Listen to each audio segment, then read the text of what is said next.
மூட்டை தூக்கும் முன்னாள் அமைச்சர்.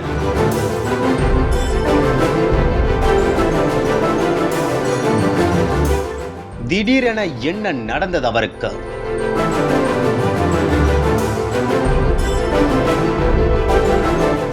யார் இந்த கமலக்கண்ணன்?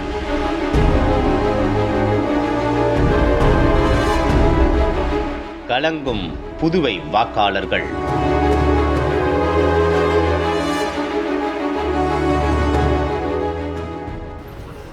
நாங்கள் ஓட்டு போட்டா இந்த வேலை பார்த்தா இல்லை, நாங்கள் இந்த வேலையெல்லாம் செஞ்சாதான் சாப்பாட்டுக்கு அரிசி கிடைக்கும், மாட்டு வீட்டில் பால் தயிர் கிடைக்கும்.